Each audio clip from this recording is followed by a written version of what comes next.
구독, 좋아요 꾹꾹. 여러분 반갑습니다. 말씀창고의 서현 목사입니다. 오늘도 시청해 주셔서 감사합니다.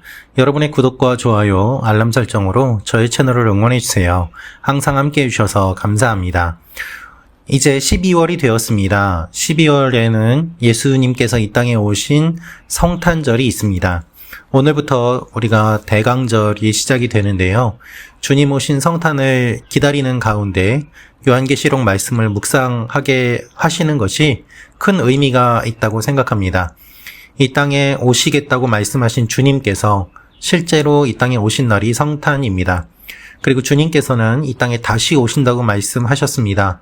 요한계시록에 기록된 이 주님이 이 땅에 분명히 다시 오실 것입니다. 이 땅에 오신 주님을, 그리고 다시 오실 주님을 묵상하며 주님과 동행하는 12월이 되시기를 축원합니다. 요한계시록 7장 1절부터 8절 말씀인데요. 오늘 말씀은 하나님께서 인쳐주시고 지켜주시는 14만 4천 명이 등장합니다.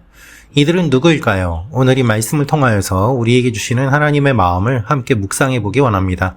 1절부터 말씀입니다. 이 일 후에 나는 네 천사가 땅의 네 모퉁이에 서서 땅의 네 바람을 붙잡아 땅이나 바다나 나무에 불지 못하도록 막는 것을 보았습니다. 그리고 나는 다른 천사가 살아계신 하나님의 인을 가지고 해 돋는 데서 올라오는 것을 보았습니다. 그는 땅과 바다를 해칠 권세를 받은 네 천사에게 큰 소리로 외쳐 말했습니다. 우리가 우리 하나님의 종들의 이마에 인을 치기까지 너희는 땅이나 바다나 나무들을 해치지 말라. 그리고 나는 인침을 받은 사람들의 수를 들었습니다. 이스라엘 자손의 모든 지파 가운데 인침을 받은 사람들이 14만 4천 명이었습니다. 유다 지파에서 인침을 받은 사람들이 12,000명, 르우벤 지파에서 12,000명, 갓 지파에서 12,000명, 아셀 지파에서 12,000명, 납달리 지파에서 12,000명, 므낫세 지파에서 12,000명, 시므온 지파에서 12,000명, 레위 지파에서 12,000명, 이사갈 지파에서 12,000명, 스불론 지파에서 12,000명, 요셉 지파에서 12,000명, 베냐민 지파에서 인침을 받은 사람이 12,000명이었습니다. 여러분, 오늘 말씀을 보면 네 천사가 땅의 네 모퉁이에 서 있다고 이야기하고 있습니다. 당시의 사람들이 땅을 평평하다고 생각했다고 보기 때문에 네 모퉁이에 섰다 이렇게 해석하는 사람들도 있는데, 실제로는 그렇게 보기보다는 하나님께서 온 천지에 네 천사를 보내셨다고 보는 것을 의미하는 것이 맞을 것 같습니다. 땅이 평평해서 사각형 모양이라고 생각한 것이 아니라 온 세상을 가리키는 고대의 관용어로 보는 것이죠. 그래서 하나님께서 온 세상에 천사들을 보내시는데 각 곳에, 곳곳에 천사들을 보내셔서 하나님의 백성들을 지켜주십니다. 살아계신 하나님의 인을 가지고 오는데요. 이 인은 무엇인가 하면, 여러분, 동물, 소 같은 곳에 낙인 같은 걸 찍지 않습니까? 불로 도장 같은 걸 찍는데요. 하나님의 인이라는 것 자체가 하나님께서 주관하시는 하나님의 표를 상징을 합니다. 이것을 가지고 올라오는데 땅과 바다를 해칠 권세를 받은 네 천사에게 큰 소리로 외칩니다. 우리가 하나님의 종들의 이마에 인을 치기까지 해치지 말라라고 말입니다. 오늘 말씀은 6번째 인을 떼고 7번째 인을 떼기 전까지의 이 약간의 막간을 표현하고 있는데요. 계속해서 심판이 이루어지는 가운데서 하나님께서 하나님의 종들의 이마에 인을 쳐주시고 구별하시고 보호하시고 책임져 주시는 그 일들을 말씀하고 있습니다. 그런데 이렇게 인 받은 사람들의 수가 14만 4천 명이라고 하면서 각각의 지파에서 12,000명씩 나오는 것을 알 수 있습니다. 여러분, 이 하나님의 인이라는 것이 사실은 창세기 4장에 보면 가인과 아벨이 등장을 하는데요. 가인이 아벨을 죽였을 때에 하나님께서 가인을 책망하실 때에 가인이 두려워합니다. 사람들이 나를 죽이면 어떻게 합니까? 라고 할 때 하나님께서 표를 주십니다. 죽이지 못하게 하는 표였죠. 그와 같은 것이 계시록까지도 연결이 되고 있습니다. 계속해서 사탄은 우리를 비난합니다. 공격합니다. 죽이려고 합니다. 그러나 하나님께서 하나님의 백성들을 지켜주시고 하나님의 백성이라고 하는 표를 주십니다. 그래서 심판을 받더라도 그것 가운데서 하나님의 사람이라는 표를 보여줄 수 있도록 하나님께서 보증을 서주시는 것이 인인데요. 이 인침 받은 사람들이 각각의 지파에서 12,000명씩 해서 14만 4천 명이 등장을 합니다. 이 숫자를 사람들이 오해하고 또 이단들이 잘못 사용하면서 14만 4천 명만 구원받는다라고 이야기를 하고 그 안에 들어가기 위해서 집도 팔고 재산을 팔아야 된다라고 이야기를 하는데요. 사실 여기서 이야기하고 있는 14만 4천이라는 것은 어떠한 수를 의미하는 것일까요?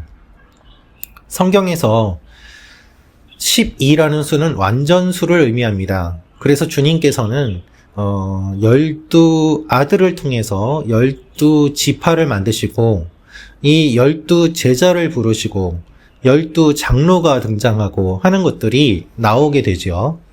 12라는 수는 완전한 숫자를 의미하는데요. 이 완전한 숫자에 많다는 뜻의 1000을 곱합니다. 여러분 12 곱하기 12 하면 144가 됩니다. 그리고 거기에 많다는 뜻의 1000을 곱하면은 14만 4천이 됩니다. 왜 1000이 많을 것일까요? 당시에 로마 숫자를 사용했다는 것을 우리는 생각해 보아야만 합니다. 우리는 지금 인도식 숫자로 해서 0을 쓰는 것이 당연하게 느껴지지만 당시에는 0이라는 개념이 거의 없었습니다. 그리고 로마 숫자로 표기를 해보면 아시겠지만 로마 숫자로 표기하면은 수가 커질수록 수가 표기하는 것이 굉장히 복잡해지는 것을 알 수 있습니다. 또 시간이 흐를수록 단위가 점점 커지는 것을 볼 수 있습니다. 예를 들면 이런 것이죠. 백만장자라고 하는 것이 부자를 표현하는 표현이었습니다. 그러면 여러분 100만 원 가지고 있으면 백만장자입니까? 아닙니다. 단위가 점점 커지게 되죠. 100만, 1000만, 억, 지금은 조, 경까지 이르게 됩니다. 그 이후에 해까지 우리가 단위를 사용할 정도로 경제 규모가 달라지게 되고 우리 사람들의 생각이, 수에 대한 생각이 달라지게 되는 것이죠. 당시에는 로마 군대의 편성 인수도 100부장, 1000부장 이렇게 해서 100명, 1000명으로 부대 단위를 구성을 하였고 1000이라는 것은 매우 큰 수를 의미하였습니다. 그렇기 때문에 12 곱하기 12 곱하기 1000 해서 14만 4천이라는 것은 하나님의 완전한 백성들이 많이 구원받는다라는 의미로 해서 표현된 상징적인 표현인 것입니다. 그래서 12지파에서 12,000명, 즉 한 지파에 12 곱하기 1000이 되는 것이죠. 이와 같은 상징적인 의미들을 생각해 보면은 하나님께서 많은 사람들을 구원해 주시고 그들에게 인을 쳐 주셔서 하나님의 사람이라고 확증을 주시고 보증해 주신다는 것을 알 수 있습니다. 당시의 환난과 핍박 가운데 있는 초대 교회들이, 초대 성도들이 두려워하고 떨고 있을 때, 그리고 또한 우상에게 제사를 드리면은 도를 받고 표를 받고 그 표를 받아야지 상업활동과 경제활동을 할 수 있었던 그런 상황 속에서 그러한 짐승의 표, 우상에게 경배드리고 그것으로 경제생활하면서 먹고 살 수밖에 없는 그러한 절망적인 상황의 표가 아니라 하나님께서 하나님의 백성들에게 주시는 하나님의 표를 예비하고 계신다고 표현함으로 말미암아 백성들을 위로하고 격려하고 낙심하지 않도록 하는 의미가 오늘 말씀에 담겨 있는 것입니다. 특별히 오늘 말씀을 보면은 12지파가 등장합니다마는 이 12지파는 유대인들만 의미하는 것이 아닙니다. 12지파 가운데 유다, 르우벤, 갓지파 그리고 나머지 9지파들이 나오게 되는데요. 6절에서 8절 말씀을 보면 단지파가 빠진 것을 볼 수 있습니다.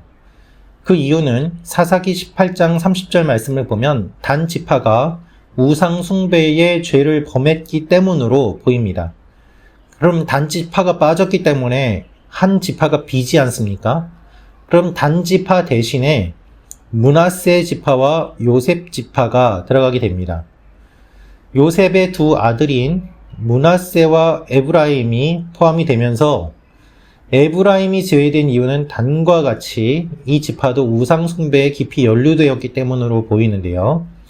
결국 이것은 무엇을 의미하는가 하면 하나님의 백성으로 지파로 세움을 받았다고 하더라도 우상을 숭배한 지파들은 제외가 되고 그렇지 않은 경우라고 하더라도 하나님 앞에 나와 구원받은 백성들은 주님의 지파에 속하여서 하나님의 인을 받는 12지파에 속하게 되는 것을 의미하고 있습니다.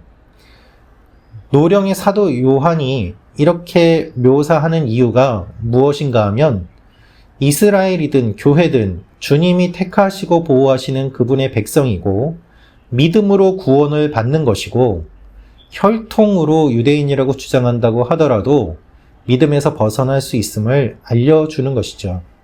사랑하는 말씀 창고 가족 여러분, 우리는 예수 그리스도를 믿음으로 구원받은 존재들입니다. 그리고 하나님께서 여러분을 주님의 소유로 삼아 주셨습니다. 여러분의 인생은 여러분의 것이 아닙니다. 여러분의 인생은 하나님의 것입니다. 하나님께서 여러분의 인생을 책임져 주십니다. 하나님께서 여러분의 인생을 주관하십니다. 이 일들을 통하여서 하나님께서 여러분이 이번 한 달도 살아갈 수 있도록 붙잡아 주심을 믿고 구원받은 존재임을 기억하며 하나님과 동행하며 나아가는 여러분과 제가 되기를 소망합니다. 기도하겠습니다. 아버지 하나님, 우리가 14만 4천에 포함되게 하심을 감사합니다. 구원받았음을 기억하며 이 구원을 소중히 여기고 구원에서 멀어지지 않게 하여 주옵소서. 예수님의 이름으로 기도합니다. 아멘.